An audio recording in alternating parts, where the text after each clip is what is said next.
Welcome back. We are here today with Bem-vindo de Guy volta. Mettan, Hoje estamos aqui com Guy Mettan, jornalista, membro do parlamento e também autor de livros como Creating Russophobia, From the Great Religious Schisms to Anti-Putin Hysteria. Muito obrigado por voltar, ou por estar aqui pela primeira vez, mas é bom vê-lo novamente, pelo menos. For the first time, but it's good to see you again at least. Yes, thank you, Glenn. As you know, Sim, obrigado, Glenn. Como você sabe, tivemos reuniões em anos anteriores e é um prazer estar com você novamente hoje, além de compartilhar este podcast maravilhoso que você vem fazendo há muitos meses com grande sucesso. Isso é muito bom, sim. Many months with a great success. That's a good thing, yeah. Thank you, I appreciate that. And well, I was thinking Obrigado, eu aprecio isso. Bem, eu estava pensando, antes de entrarmos no atual ódio à Rússia, ou nos assuntos atuais, que também são profundamente irracionais, pode-se argumentar, especialmente porque isso claramente mina nossos próprios interesses nacionais, achei que poderia ser interessante explorar as origens históricas, como você as vê, da russofobia. Você argumenta que essa hostilidade irracional em relação à Rússia, é secular. Eu costumo fazer uma distinção, porque quando se fala em fobia, geralmente significa um medo ou ódio irracional. Eu sempre ressalto que há razões racionais para temer a Rússia, mas fobia se refere ao aspecto irracional. Então, onde você localiza o verdadeiro ponto de partida histórico da russofobia? Yeah. You know, 10 years ago when I tried to understand. Sim, sabe, há cerca de 10 anos, quando tentei entender por que a fobia à Rússia era tão forte entre as elites ocidentais, achei muito surpreendente ver como isso funcionava. Tive essa impressão não apenas nos últimos 10 anos, mas talvez há 20, desde o início desse século. Só para mencionar um incidente que me deu essa sensação de fobia irracional. Se você se lembra, o acidente aéreo de Berlingen em 2002. Naquele ano, eu bevi uma avião da DHL perto da fronteira estatal, matando 75 polícias extremistas russas e sombrear. Cotovela à noite no ar. It collided with the DHL plane, and in the minutes following the crash. E nos minutos que se seguiram ao acidente, todas as agências de notícias disseram: houve um acidente por volta da meia-noite entre os aviões russo e o belga da DHL. Mas depois acrescentaram: achamos que talvez os pilotos russos não entendessem bem o inglês, então não interpretaram as ordens corretamente. E em seguida, talvez estivessem bêbados, sabe? E assim foi durante um dia inteiro, 14, 24 horas. Depois, com a investigação, descobrimos que, na verdade, foi uma falha dos controladores de tráfego aéreo suíços, que eram os responsáveis pelo desastre. Nada a ver com a Rússia, nada a ver com o avião russo ou com os pilotos russos. Mas foram os clichês, os estereótipos contra os russos que moldaram aquelas primeiras explicações. A costumeira má representação dos russos. Yes, bad representation of Russian. So all the press. Então toda a imprensa na Suíça, mas também na Europa, acusou os russos de serem a causa desse acidente sem nenhuma prova ou evidência, apenas com base em estereótipos. Isso foi muito perturbador para mim, como cidadão suíço e também como alguém próximo do jornalismo, descobrir isso. Depois disso, tentei perguntar: o que aconteceu?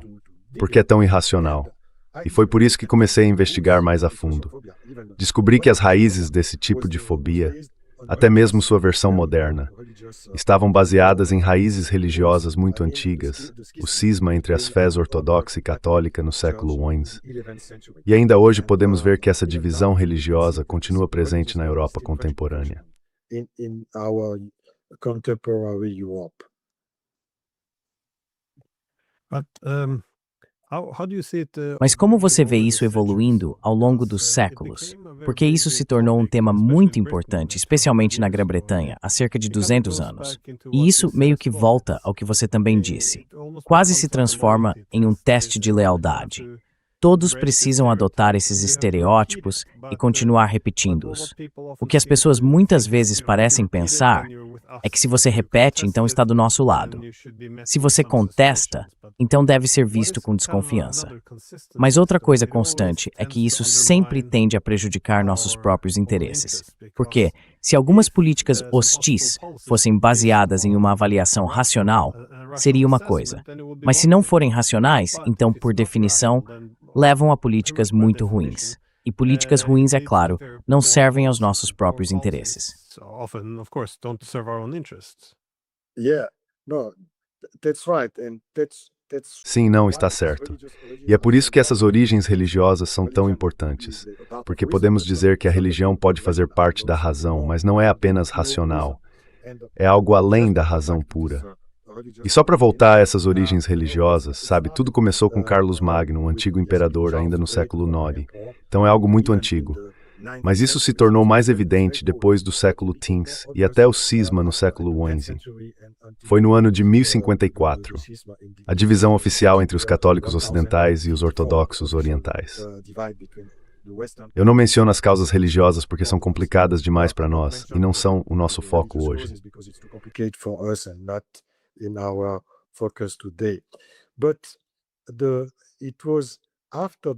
Mas foi depois desse cisma que a propaganda católica começou a desenvolver estereótipos contra, naquela época, os gregos ortodoxos em Bizâncio, você sabe, em Constantinopla. E diziam, não podemos confiar nos ortodoxos porque eles são os cismáticos. Não somos nós os católicos, são eles. Foram eles que causaram a divisão. Mas isso estava completamente errado, porque foi o lado católico que se separou dos ortodoxos, não os ortodoxos que deixaram a igreja. Essa foi a primeira mentira. A segunda coisa foi, mas eles são povos bárbaros, são despóticos e bárbaros. O imperador de Bizâncio é um tirano, um déspota, um líder autoritário.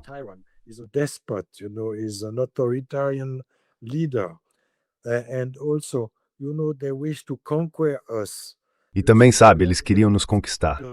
Então criaram essa formulação, essa narrativa contra os ortodoxos, que é exatamente a mesma narrativa usada contra os russos hoje em dia. E isso é realmente muito, muito surpreendente. Após o colapso do Império Bizantino no século XV, quando perderam a guerra contra os otomanos, contra os turcos, todos esses estereótipos foram lançados sobre os russos. Porque a Rússia, na época, com o czar, mas também com a Igreja Ortodoxa, disse, como Bizâncio não existe mais, nós somos os herdeiros. Vamos assumir a herança religiosa da Igreja Ortodoxa que entrou em colapso naquela época. E foi por isso que toda essa propaganda se voltou contra os russos, então.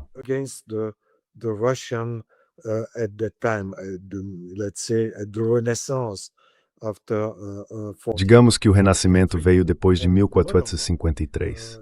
E a moderna russofobia, nasceu na França no final do século XVIII, quando o rei da França, Luís XV, que havia se casado com uma princesa polonesa, voltou-se contra os russos. E por que ele fez isso? Porque naquela época, no século XVIII, a Rússia havia se tornado uma potência europeia, com as reformas de Pedro, o Grande, e depois com a expansão e o desenvolvimento trazidos pela imperatriz Catarina II, a Rússia tornou-se um império muito grande. Para o rei da França, que era difícil aceitar que a imperatriz, distante do Oriente, pedisse para compartilhar o poder no continente europeu.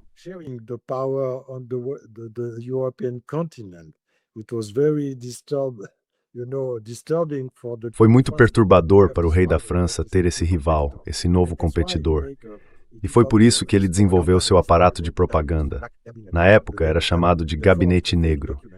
Eles forjaram um documento falso chamado Testamento de Pedro, o Grande. Nesse testamento, Pedro o Grande supostamente dizia a seus sucessores que o objetivo sagrado do Império Russo era conquistar o Ocidente, invadir a Europa Ocidental e se tornar a única potência hegemônica do continente.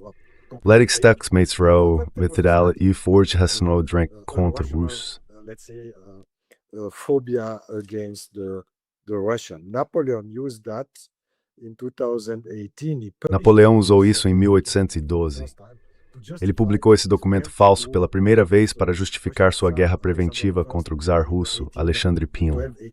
Ele disse, mas você sabe, como o objetivo dos russos é nos conquistar, temos que atacar primeiro para evitar a invasão dele. É por isso que precisamos mobilizar e enviar nossos exércitos para Moscou. Depois disso, os britânicos traduziram esse documento falso após o Congresso de Viena, em 1815. E até os Estados Unidos, no século XX moderno, usaram o mesmo documento, adaptado e modificado, mas com os mesmos estereótipos contra o povo russo moderno. against the modern Russia.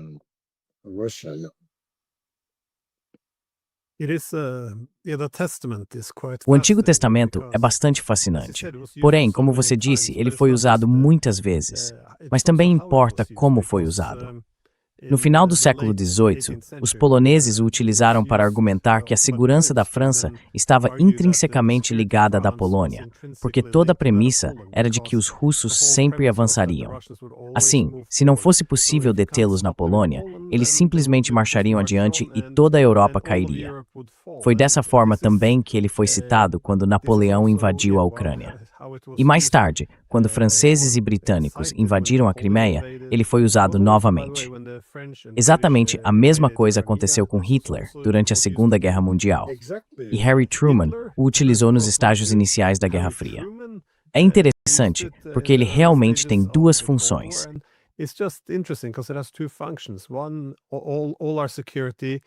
Primeiro, toda a nossa segurança depende do que acontece nas linhas de frente das fronteiras da Rússia. Mas também, como você disse, se não os atacarmos, eles acabarão vindo atrás de nós. Então, sempre temos que, como agora, os europeus estão dizendo, bem, é mais ou menos a mesma coisa, o que quer que aconteça na Ucrânia vai nos afetar. Porque uma vez que os russos tomem a Ucrânia, eles virão atrás de nós, independentemente de toda a premissa de que a Ucrânia nunca seria atacada se fizesse parte da OTAN. Mas essa é, de certa forma, a ideia principal. E é interessante que isso continue existindo. Agora, é claro, é muito... Veja, precisamos de mais armas porque temos que nos preparar para a guerra, caso contrário a Rússia nos atacará. Então a guerra agora parece inevitável. É muito fascinante como isso foi usado.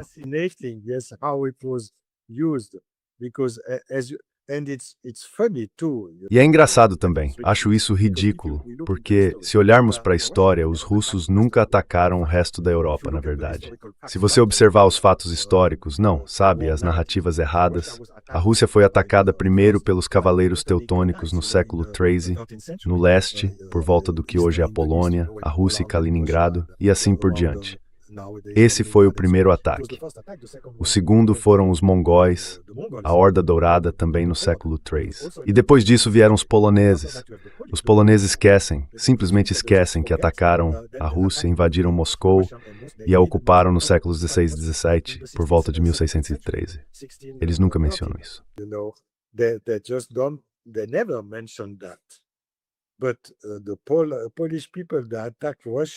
Mas o povo polonês atacou a Rússia séculos antes de a Rússia moderna sequer entrar na Polônia.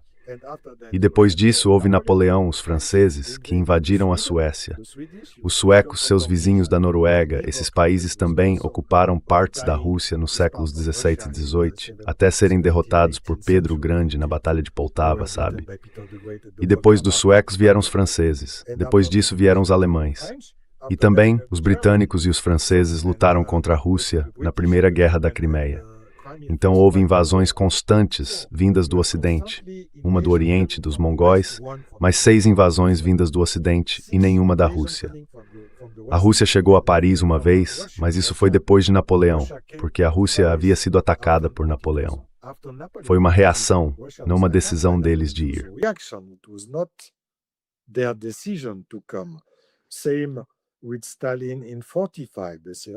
O mesmo aconteceu com Stalin em 1945. Dizem, ok, houve ocupação soviética na Europa Oriental, mas quem atacou foi Hitler. Sem o ataque de Hitler, não haveria russos na Europa Oriental, nem ocupação soviética. Então está tudo completamente, digamos, invertido. E esse documento, só para concluir sobre isso, é fascinante. Depois do Congresso de Viena, havia 2 grandes vencedores na Europa. Os britânicos, com sua marinha, Nelson, Trafalgar e assim por diante, e os russos. O principal vencedor contra Napoleão não foi o Império Britânico, foi o Império Russo. Foram os exércitos russos que derrotaram Napoleão. Portanto, 2 grandes vencedores, sendo o principal a Rússia. E em 1805, infelizmente para os britânicos, eles descobriram, que bom, afastamos Napoleão, ele não é mais um perigo para nós. Mas veja só, infelizmente, temos que compartilhar a vitória com esses russos.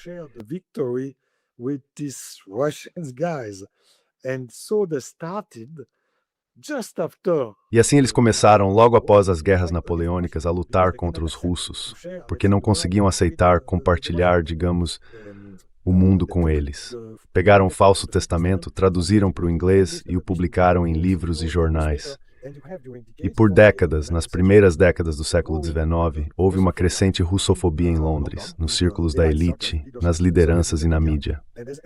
Como menciono no meu livro, havia charges da época publicadas em jornais mostrando um vampiro, com dentes assim, voando sobre Londres com a cabeça do czar Nicolau I, tentando sugar o sangue de pobres e inocentes cidadãos britânicos. Porque eles representavam o mal russo, não como hoje com o urso mau ou o urso raivoso, mas naquela época era o vampiro, o Drácula.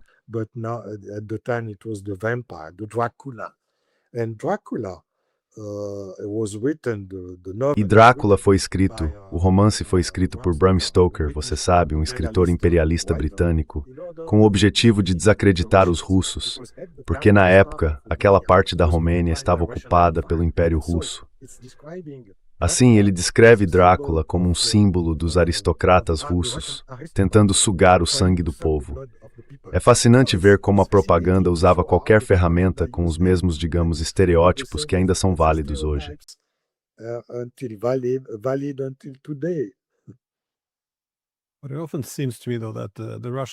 Mas muitas vezes me parece que os russos sempre desempenharam esse papel perfeito, o de serem o nosso oposto, o vilão em contraste com o nosso herói. Acho que isso está profundamente enraizado na natureza humana. Sempre nos dividimos entre quem faz parte do grupo e quem está de fora. Os seres humanos frequentemente encontram solidariedade dentro do próprio grupo com base em quem são seus adversários. E os russos sempre tiveram esse papel perfeito de adversário, porque, se nós éramos o Ocidente, eles representavam o Oriente. Nós éramos os europeus, eles eram os asiáticos. Quando dizíamos que representávamos a civilização, dizíamos que os russos representavam os bárbaros.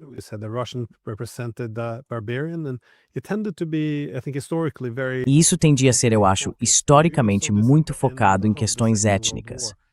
Você via isso até no fim da Segunda Guerra Mundial. Em 1946, por exemplo, Konrad Adenauer escreveu que a Ásia começa no rio Elba, ou seja, bem aqui, Ásia.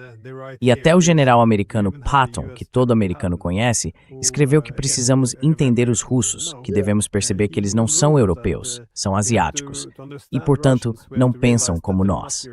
Então, se você quiser entender um russo, não vai conseguir compreendê-lo mais do que compreenderia um chinês ou um japonês. E a única coisa que precisamos aprender sobre eles, disse ele, é quanto chumbo ou ferro é necessário para matá-los.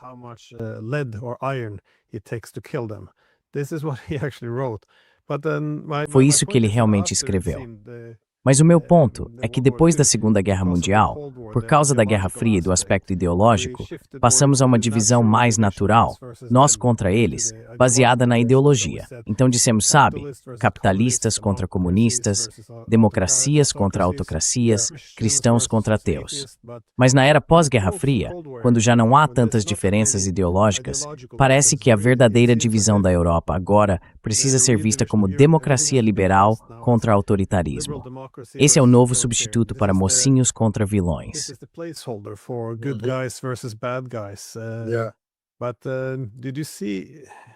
Mas você viu, acho que a questão étnica voltando à tona. Porque eu vi esses comentários sobre o DNA russo.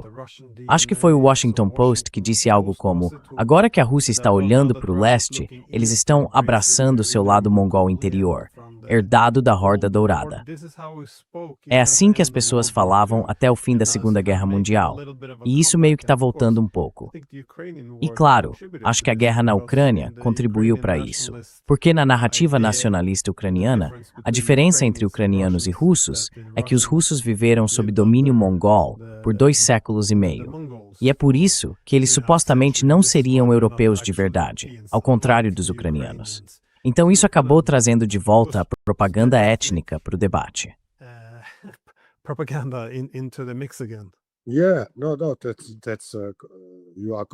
Sim, não, você está completamente certo.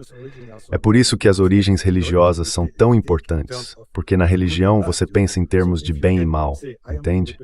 Então, se você pode dizer, eu sou o representante do bem, meu Deus é o bom e os deuses dos outros são os maus, é por isso que essas origens religiosas ainda são tão importantes hoje. E também é curioso ver como essa divisão religiosa ainda é relevante, ainda funciona hoje. Por exemplo, existe essa linha entre as religiões ocidentais, protestante e católica, que vem da Finlândia e dos países bálticos, e corta a Ucrânia em duas partes.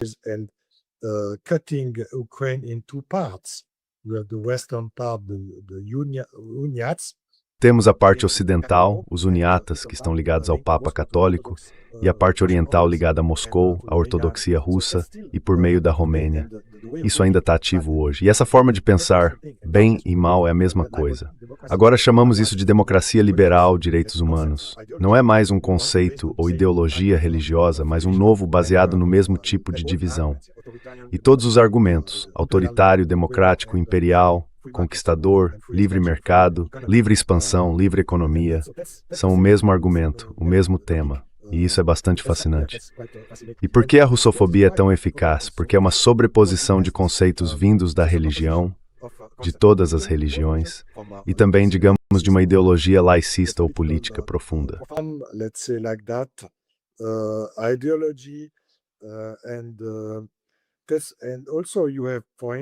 E também existe, por exemplo, o perigo amarelo, desenvolvido na Europa no final do século XIX.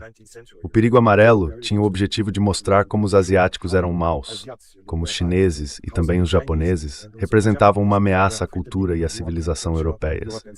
Então, o perigo amarelo, que é uma forma de xenofobia, de asiaticofobia, quando você adiciona esse perigo amarelo, essa xenofobia, e a rejeição dos russos ao grupo dos asiáticos maus, isso é outra maneira de alimentar ainda mais a russofobia.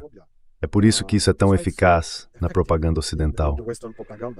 Porque sim, é algo que podemos mencionar ao tentar explicar, mas é tão estúpido se olharmos para os resultados dessa fobia racial agora para os países europeus, com todas as perdas econômicas e industriais e assim por diante.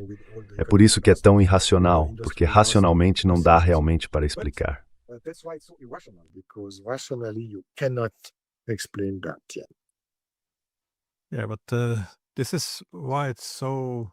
Sim, mas é exatamente por isso que isso também é tão poderoso. Porque se as pessoas acreditam na premissa de que se trata apenas de nós lutando contra os vilões, então essencialmente qualquer coisa passa a ser permitida. E eu sei que você é suíço, então. Você sabe, eles sancionaram um dos seus cidadãos. Um coronel, sim. Um coronel da inteligência suíça que, na verdade, já trabalhou com a OTAN. E porque ele chegou às conclusões erradas, ouvi dizer que agora talvez também coloquem na lista de sanções o jornalista suíço Roger Koppel. Então é algo muito destrutivo. Mas, novamente, qualquer pessoa que diga algo que possa parecer favorável aos russos, passa a ser vista como alguém que está do lado do inimigo.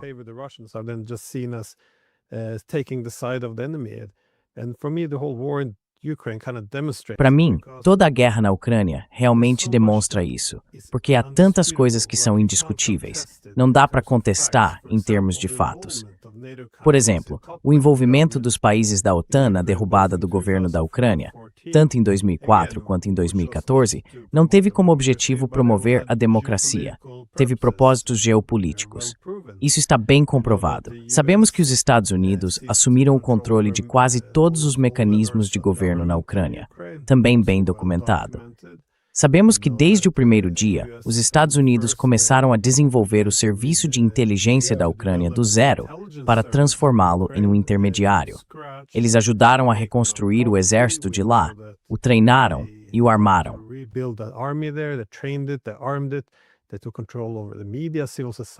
Eles assumiram o controle da mídia e da sociedade civil, apoiaram a eliminação da língua russa, dos partidos políticos e da mídia. Quero dizer, está tudo aí, mas nem é possível discutir isso, porque qualquer um que toque no assunto seria visto quase como alguém que apoia o mal. E ninguém questiona se, Bem, até que ponto isso ajuda a nossa segurança? Porque é possível argumentar, de forma muito convincente, que tudo isso garantiu que a Ucrânia seria destruída e que poderíamos acabar entrando em um confronto nuclear com a Rússia. Mas não falamos sobre isso. Todos simplesmente têm que seguir a linha. Quero dizer, não acho que seria possível fazer isso com qualquer outro país. Então, é um instrumento bastante poderoso. Desculpe.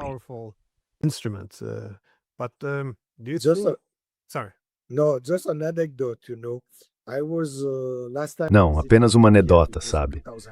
A última vez que visitei Kiev foi em 2001, apenas 2 meses antes dos acontecimentos, 22 de fevereiro. Quando voltei, fui convidado para um programa de TV com um estudioso americano, um bom amigo meu. Eu disse, acabei de voltar de Kiev, e ele me respondeu, sabe, 2 anos atrás, logo após a primeira eleição, a eleição de Zelensky em 2019, eu também estava visitando Kiev. Fui convidado a dar uma palestra e entrei num prédio muito grande e bastante novo.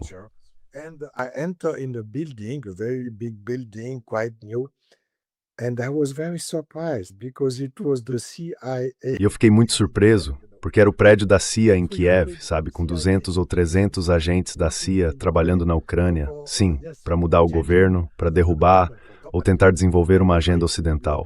E eu disse a ele, sim, tudo bem, diga isso na TV. Por que você não menciona que estava em Kiev na época, no prédio onde 200 ou 300 agentes da CIA estavam hospedados? Ele respondeu, não, eu não posso mencionar isso. Mas é só para ilustrar o que você disse, entende? Essa é a realidade, mas é proibido mencioná-la.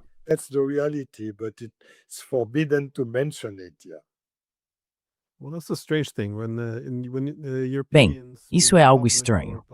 Quando os europeus, sejam eles o público ou os políticos, se referem aos Estados Unidos, muitas vezes o fazem de forma condescendente, vendo o país como agressivo ou às vezes enganoso. E é possível criticar os Estados Unidos, com razão, mas também às vezes de forma equivocada, porque eles são meio que o outro. Nós somos europeus. Mas assim que os russos entram na conversa, quando começamos a falar sobre a Rússia e alguém diz, bem, talvez a estratégia americana não gire em torno de desenvolver a democracia na Ucrânia. Talvez isso seja geopolítico. Tudo muda.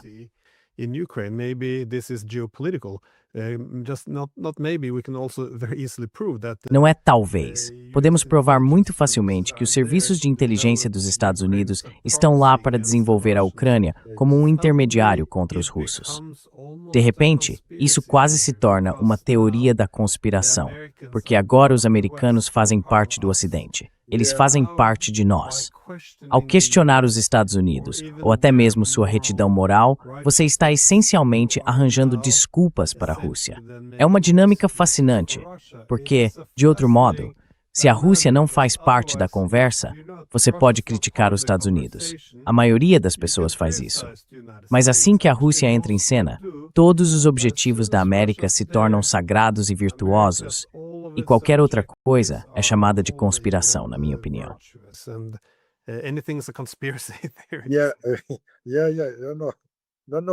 Sim. Não.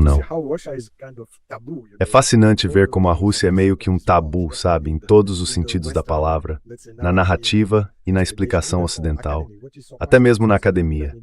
O que surpreende é que mesmo na academia você é professor numa universidade, eu estou na mídia, mas é um tabu completo tanto nas universidades quanto na mídia tentar dizer a verdade.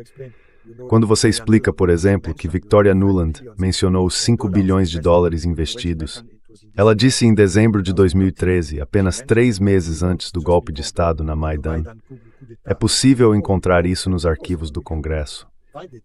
Ela disse, investimos 5 bilhões de dólares, agora estamos esperando o retorno desse investimento.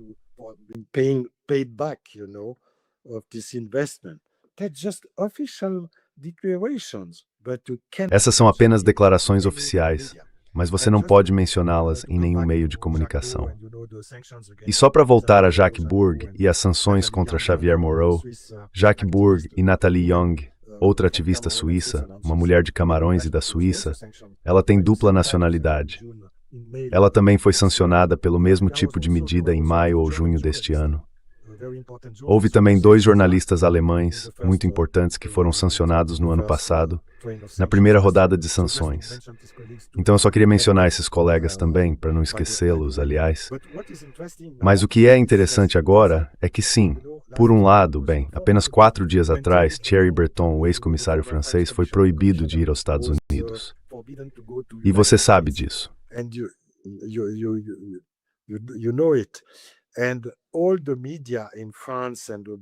E toda a mídia na França e no exterior disse: isso é incrível, os Estados Unidos estão sancionando Thierry Breton.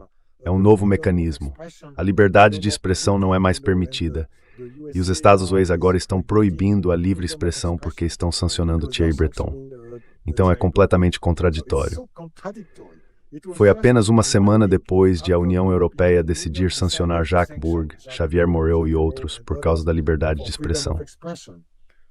Há uma contradição total, sabe, no mesmo contexto, com apenas alguns dias de diferença. Esse é o primeiro ponto. E o segundo, apenas para mencionar os Estados Unidos, o que me chama a atenção é que nos Estados Unidos você realmente tem mais liberdade de opinião, mais liberdade de expressão do que na Europa, por causa da primeira emenda da Constituição.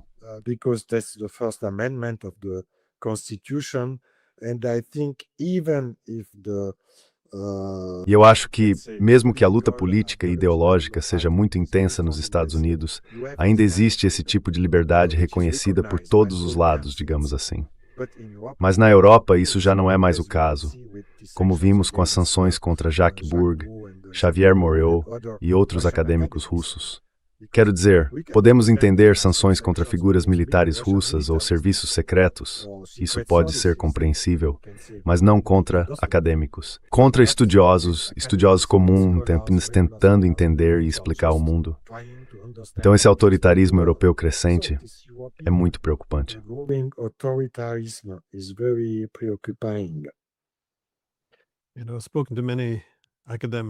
Sabe, eu conversei com muitos acadêmicos e estudiosos da Rússia em toda a Europa, e eles sempre dizem a mesma coisa.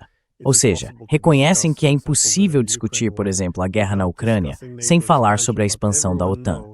Mas todo mundo sabe muito bem que se você tocar nesse assunto, é algo que o Kremlin já disse. Então, dizem eles, você estaria repetindo os argumentos do Kremlin e sua carreira acaba. Se conseguir manter o emprego, será tão difamado que esse será o último trabalho que terá. Então é bastante eficiente.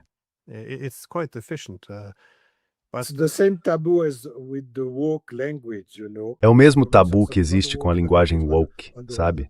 Se você usar alguma linguagem não woke nos campi americanos, sua carreira fica completamente arruinada. É o mesmo tipo de, digamos, proibição da correção política, uma proibição das palavras reais, da verdade. Com a Rússia, é exatamente o mesmo comportamento. E sim, sua carreira acadêmica ou jornalística será destruída em 1 minuto se você fizer isso. Esse é um sinal de censura verdadeira. Assim como nos velhos tempos, quando a Igreja Católica e a Inquisição tentavam condenar as pessoas.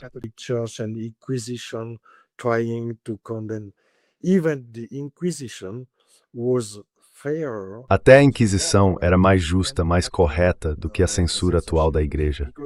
Porque durante a Inquisição, você tinha direito ao devido processo, a um julgamento adequado. Havia um juiz, um defensor, você não podia ser condenado sem julgamento. Mas agora, com esse tipo de sanção, você é condenado sem qualquer julgamento. Você nem sabe qual lei está infringindo quando é atingido por sanções. E essa é uma grande diferença.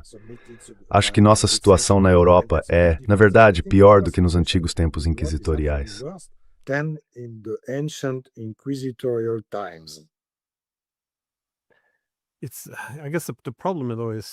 Acho que o problema, porém, é que não pode haver leis, porque nem mesmo é possível comparar ações.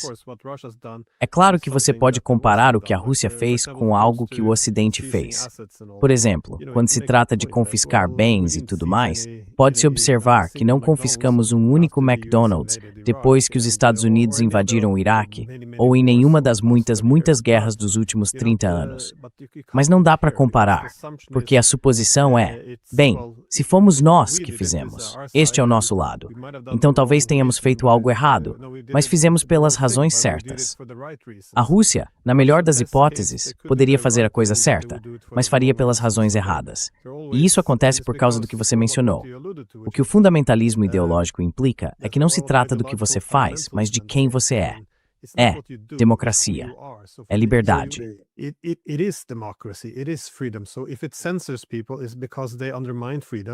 Então, se censuram as pessoas, é porque elas minam a liberdade, elas minam a democracia. Então, se você promove o seu próprio poder e a sua própria posição no mundo, está promovendo a liberdade e a democracia. Esse é o problema quando se vincula um ideal a uma entidade de poder. Isso se torna, sim, absurdo. Mas eu queria te perguntar, até que ponto você acha que os jornalistas no Ocidente hoje têm consciência de que estão apenas reproduzindo todo esse enquadramento russofóbico? Ou eles não têm consciência do que estão fazendo? Porque parte do problema é que se manipulam alguns dos pressupostos básicos. Não é preciso se reunir em uma sala escura e cheia de fumaça para combinar como apresentar a Rússia. Se todos já aceitam a premissa de que se trata de uma luta entre liberdade e escravidão, dar democracia ou assim Rússia, então propaganda se escreveções. E os estereótipos vêm junto.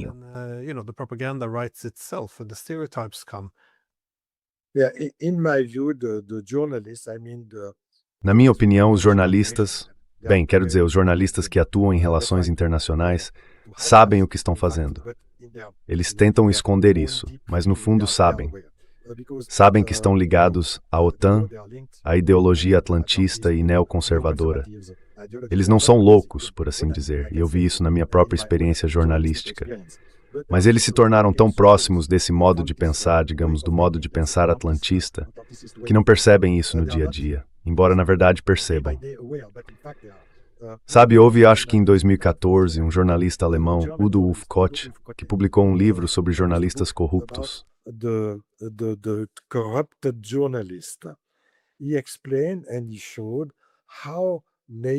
Ele explicou e mostrou como a OTAN e os neoconservadores, passo a passo, conseguiram comprar, digamos, a consciência dos jornalistas, convidando-os para seminários, para moderar workshops em Bruxelas ou em outros países da OTAN, visitando campos militares e assim por diante. Eles os convidavam para bons hotéis e tudo mais. E sim, pouco a pouco conseguiram fazer isso, porque é muito fácil. Existem talvez 40 ou 50 veículos de mídia importantes na Europa, então há talvez 50 pessoas a serem convertidas às suas ideias, aos seus ideais, ou digamos corrompidas, para que passem a compartilhar seus pontos de vista. Quero dizer, corrompidas não com dinheiro vivo, mas por meio de todos esses tipos de convites, prestígio e assim por diante.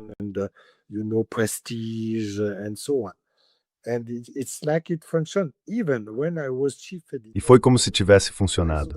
Mesmo quando eu era editor-chefe do meu jornal, vi esse tipo de convite tantas vezes.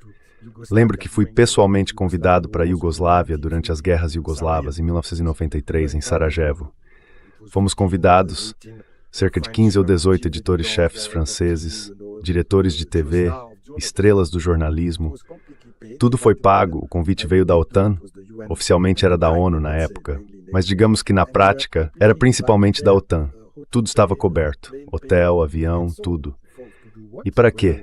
Quando cheguei lá, descobri que era um convite completamente falso, porque esperavam que contássemos a narrativa da época. O bom bósnio ou bósnio muçulmano contra o mau sérvio.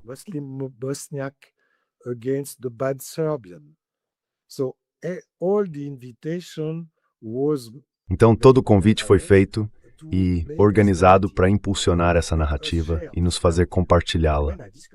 Quando percebi isso, depois de 2 ou 3 dias em Sarajevo, voltei, peguei um avião militar italiano, porque não queria ser apenas uma ferramenta nessa construção narrativa. Isso foi há 30 anos, mas é a mesma coisa agora com a Ucrânia, com a guerra na Ucrânia e com o que estamos vendo hoje. E é muito, muito eficaz. Com a crise na imprensa, com tantos jornalistas afetados e com a concorrência entre os meios de comunicação, é ainda mais fácil fazer isso agora, porque há menos jornalistas para, digamos, corromper.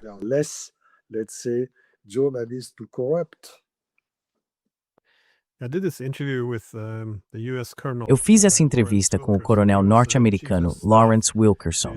Ele foi chefe de gabinete do secretário de Estado Colin Powell durante o governo Bush.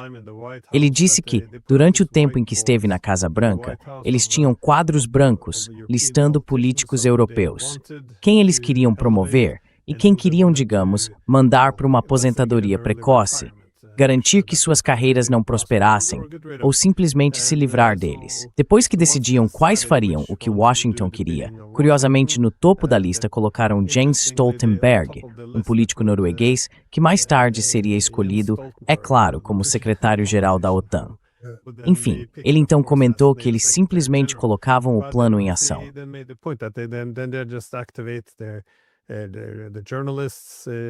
Os jornalistas, em toda a Europa, as ONGs, sua influência dentro dos governos, os think tanks, como eles usam todos esses mecanismos para decidir quem deve representar a Europa, porque isso não deveria ser deixado à democracia. E isso também se baseava na ideia de que os jornalistas, se quiserem ser relevantes e vistos como legítimos, precisam ir aos mesmos eventos, ser patrocinados pelas mesmas pessoas e, sabe, gravitar em torno delas. Eles fazem o mesmo, é claro, com a Zongen e todo o resto. Então, há uma ciência por trás, bastante exata, e ela funciona.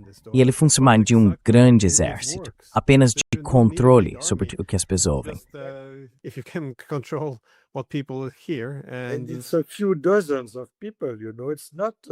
E são algumas dezenas de pessoas, sabe? Não são milhares de pessoas. Apenas algumas dezenas, talvez algumas centenas, digamos assim. Mas é um grupo muito pequeno. E veja, é muito fácil comprá-los. Você lhes dá algumas bolsas para estudar em Harvard ou na Escola de Jornalismo da Columbia, ou um convite de 3 meses para os Estados Unidos para estudar jornalismo aqui e ali. Ou você lhes dá furos de reportagem.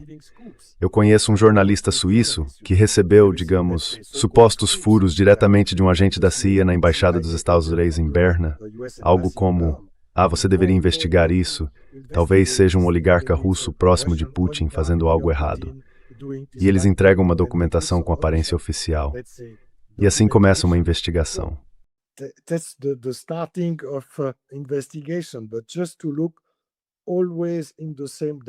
Mas apenas olhar sempre na mesma direção, ignorando os outros lados da realidade. Sabe, em 2010 eu estava com alguns amigos organizando o Congresso de Jornalistas Investigativos, o Consórcio Internacional de Jornalistas Investigativos, em Genebra. 400 ou 500 participantes compareceram, incluindo Samuel Hersh. Ele era nossa estrela convidada na época, e também havia muitos nomes importantes, pessoas como Glenn Greenwald e outros. Eu era o tesoureiro da organização e descobri que tínhamos recebido dinheiro de Soros, da Open Society, mesmo sem ter pedido. Na época, eu mesmo não sabia disso. Parecia simplesmente bom receber alguma ajuda de uma fundação e de outra também, americana, para organizar o evento.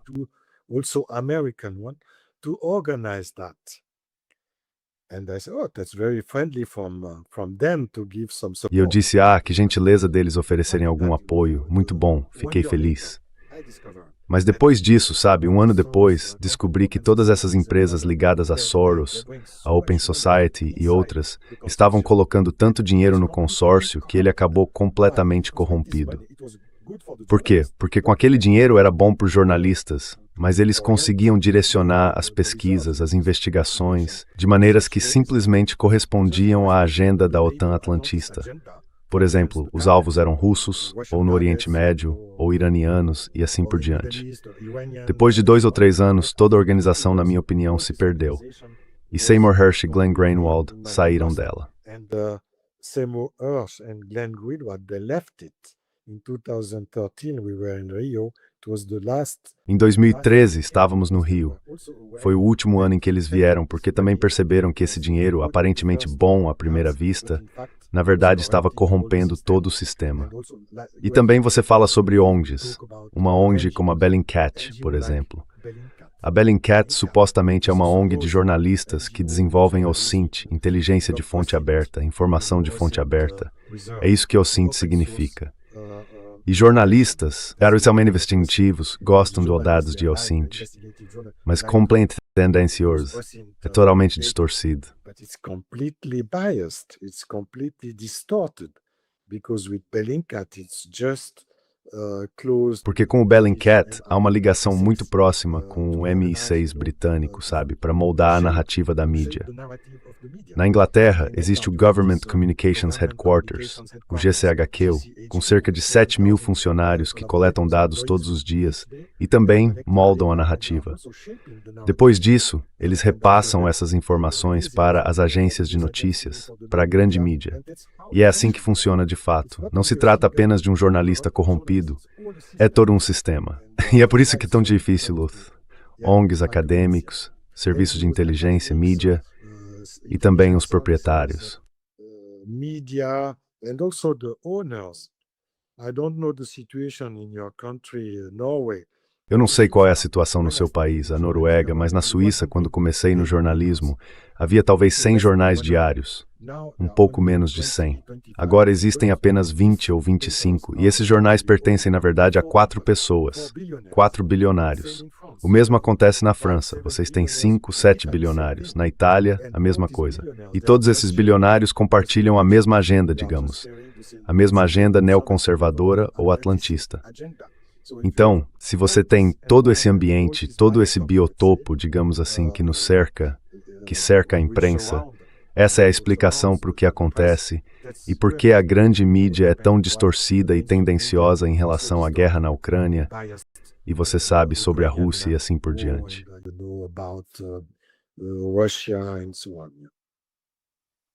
This is quoted by George Orwell, Há uma citação de George Orwell, que escreveu sobre a Guerra Civil Espanhola, em que ele disse que a história parou. Ele escreveu: "Vi jornais em Londres vendendo essas mentiras e intelectuais entusiasmados construindo superestruturas emocionais sobre eventos que nunca aconteceram. Vi, de fato, a história sendo escrita, não em termos do que aconteceu, mas do que deveria ter acontecido, de acordo com várias linhas partidárias. Penso muito nisso, porque é algo que realmente se vê. Estão escrevendo histórias emocionais, usando retórica emocional, e a linguagem está toda distorcida. E enquanto existirem, como escreveu Orwell, essas superestruturas, as pessoas podem até discutir, mas não se desviarão dessas estruturas principais. Certo. Se eu puder fazer uma última pergunta, já que você escreveu Russofobia há quase uma década, se fosse atualizá-lo hoje, que capítulo você acha que acrescentaria?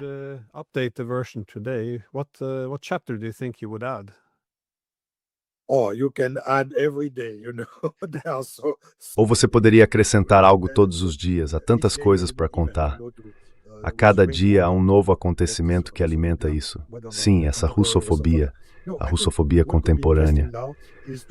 Acho que o que seria interessante agora é mostrar como ela se desenvolveu dentro da Ucrânia e dos países do leste europeu, desde a Finlândia, sim, a Escandinávia, mas também na Suécia e na Polônia, sabe, na Bulgária, na Romênia.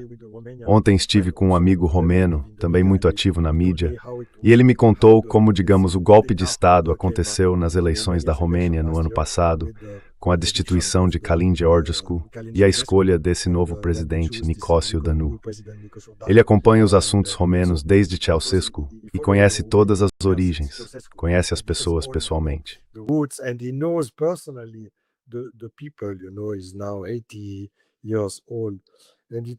Ele tem agora 80 anos e foi fascinante. Como ver isso também na Moldávia? Para mim poderia ser interessante tentar entender isso.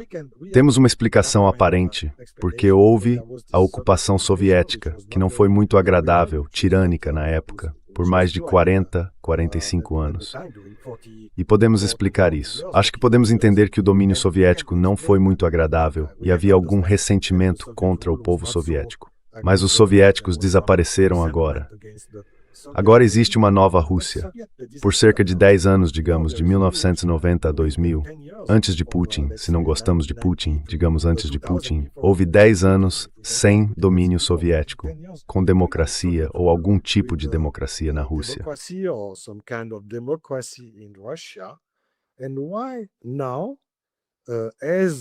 E por que agora, depois que os soviéticos desapareceram, existe tanta, digamos, mágoa contra os russos modernos, que não tem nada a ver com o passado soviético? Talvez esse seja um novo foco. Tentar compreender melhor isso e encontrar soluções, desenvolver essa reflexão sobre o sentimento. Também devo acrescentar que essa russofobia vem apenas do Ocidente. Não há russofobia na África, nem na Ásia, nem na América Latina. Então por quê? E essas pessoas são até mais Você sabe, se perguntar a elas, na verdade são mais favoráveis à Rússia do que à Europa ou ao Ocidente. Isso é novo, completamente novo agora. E é por isso que estou otimista, só para terminar com uma nota otimista.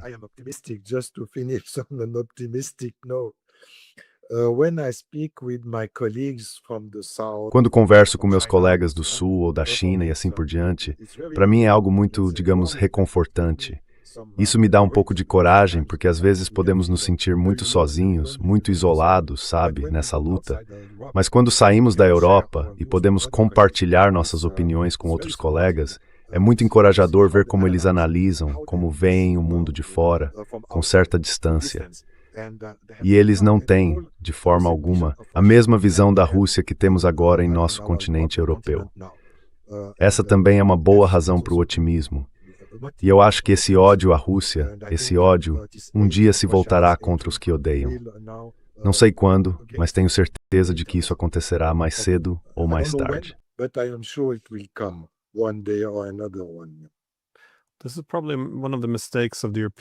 Este é provavelmente um dos erros que os europeus estão cometendo agora. Porque quando a Europa se orgulha de fazer qualquer coisa para enfrentar a Rússia, eles meio que assumem que a maior parte do mundo odeia os russos tanto quanto eles. Mas, na verdade, a maior parte do mundo está chocada, até mesmo horrorizada, com a forma como os europeus estão agindo. E como você disse, muitos até simpatizam com a posição russa. Não necessariamente com a invasão da Ucrânia, mas com a luta que eles tiveram com a OTAN nos últimos 30 anos. E bem, neste canal eu entrevistei uma vez Václav Klaus, o ex-primeiro-ministro e presidente da República Tcheca. Ele basicamente odeia o comunismo, e com razão.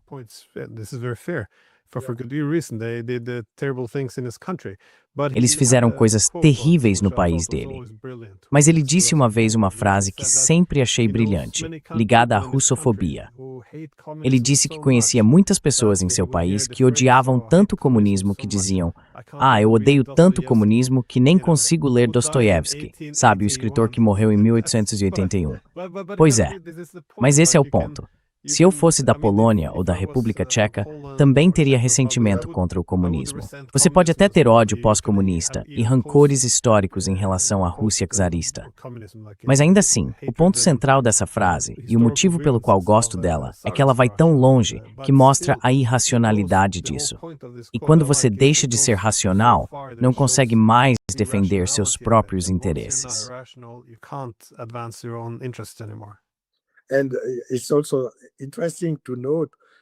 E também é interessante notar que o único líder europeu que é herdeiro dos tempos soviéticos, quero dizer, Orbán, na Hungria, é de um país cujo povo também sofreu sob o domínio soviético.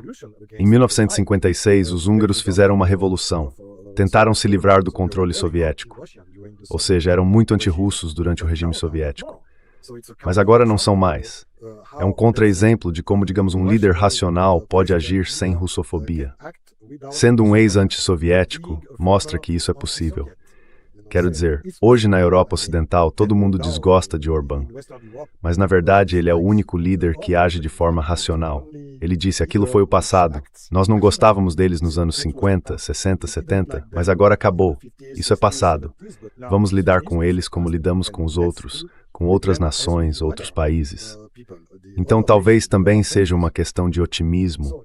Pode ser possível fazer isso. É possível, sim.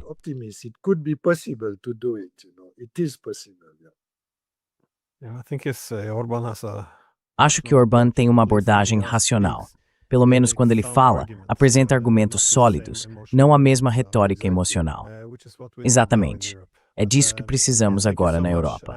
Mas sim, muito obrigado. E vou deixar um link para o seu livro Russofobia na descrição. Desculpe, meu inglês não é perfeito. Eu costumava falar francês, mas tento fazer o meu melhor e estou muito feliz por estar com você, Daniel. Bericem. Thanks again.